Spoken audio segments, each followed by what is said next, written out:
Hello बच्चों, कैसे हैं आप। मैं आपकी टीचर सुमन शर्मा एक बार फिर से अपने चैनल पर आप सभी बच्चों का स्वागत करती हूं और आशा करती हूं कि आप सभी बच्चे भी मस्त होंगे, बिंदास होंगे और प्रसन्नचित होंगे।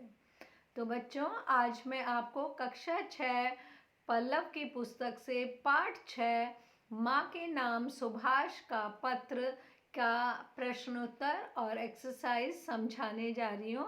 और समझाने से पहले मैं आप सबसे रिक्वेस्ट करना चाहूँगी, जो बच्चे पहली बार इस लिंक से जुड़े हैं प्लीज़ वो मेरे चैनल को लाइक करें, शेयर करें और सब्सक्राइब करें, जिससे समय समय पर आपको हिंदी विषय संबंधी जानकारी मिले और हमें आपसे मोटिवेशन मिले और हम आपके लिए और बेहतर और आसान शब्दों में आपको अर्थ समझा सकें।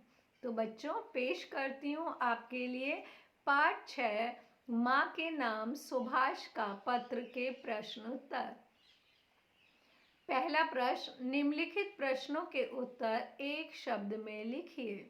पहला, सुभाष ने यह पत्र किस उम्र में लिखा था? जवाब है उत्तर, सुभाष ने यह पत्र 13-14 वर्ष की उम्र में लिखा था। अगला प्रश्न, हमें मानव देह कितने योनियों के बाद प्राप्त हुई है? उत्तर है, हमें मानव देह 84 लाख योनियों के बाद प्राप्त हुई है। तीसरा, ईश्वर ने हमें हाथ किस लिए दिए हैं? उत्तर, ईश्वर ने हमें हाथ श्रम करने को दिए हैं। चौथा प्रश्न, भारत माता की सेवा के लिए हमें क्या छोड़ना होगा? उत्तर है, भारत माता की सेवा के लिए हमें स्वार्थ को त्यागना होगा। अगला प्रश्न है ख, निम्नलिखित प्रश्नों के उत्तर एक वाक्य में लिखिए। सुभाष ने भारत माता को अभागी क्यों कहा है? उत्तर है, सुभाष ने भारत माता को अभागी कहा है क्योंकि परतंत्र भारत माता की एक भी संतान स्वार्थ रहित नहीं है। दूसरा प्रश्न, जीवन की व्यर्थता क्या है? उत्तर, यदि इस जीवन में कोई श्रेष्ठ कर्म ना कर सके तो हमारे लिए जीवन व्यर्थ है। तीसरा, लेखक ने बाबू वर्ग की किन विशेषताओं पर प्रकाश डाला है? उत्तर, हम सब काम नौकरों से करवाना चाहते हैं। लेखक ने बाबू वर्ग की इस विशेषता पर प्रकाश डाला है। चौथा, हमारे देश का पतन क्यों हो रहा है? उत्तर है, मानवता की ओर हमारा ध्यान ही नहीं जाता।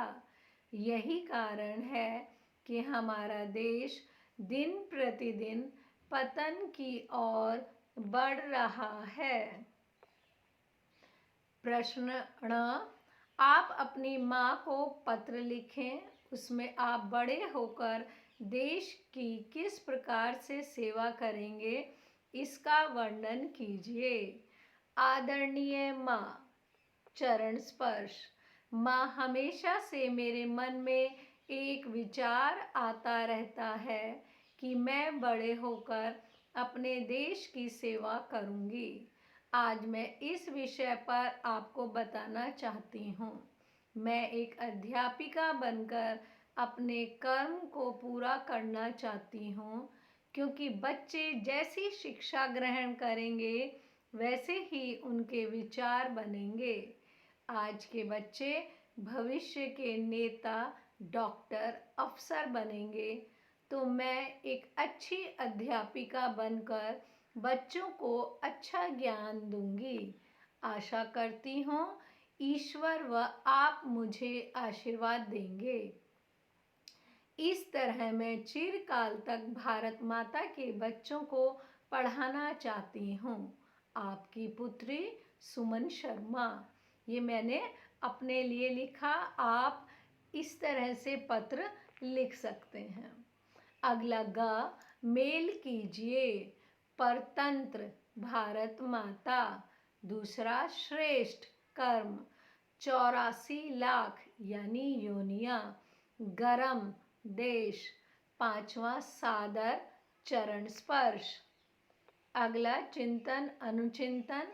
सुभाष के बारे में इन महत्वपूर्ण घटनाओं को सुमिलित कीजिए। नारा, तुम मुझे खून दो, मैं तुम्हें आज़ादी दूंगा। दूसरा फौज, आज़ाद हिंद फौज। जन्म कटक। चौथा पद त्याग, IAS। अगला प्रश्न है विशेषण और विशेष्य अलग कीजिए। आदरणीय माँ। आदरणीय इसमें विशेषण है, माँ विशेष्य। परतंत्र भारत। परतंत्र विशेषण है, भारत विशेष्य। गरम देश। गरम विशेषण है और देश विशेष्य। चिरकाल। चिर विशेषण है और काल विशेष्य। विपरीतार्थक शब्द लिखिए। पहला परतंत्र, स्वतंत्र। अभागी यानी भाग्यशाली। श्रेष्ठ निम्न। घृणा यानी प्रेम। स्त्रीलिंग शब्द बनाइए। सेवक, सेविका। अभागा, अभागी। आदरणीय, आदरणीया। नौकर, नौकरानी। आई होप इस पाठ के सभी प्रश्न उत्तर और एक्सरसाइज आपको अच्छे से समझ में आ गए होंगे।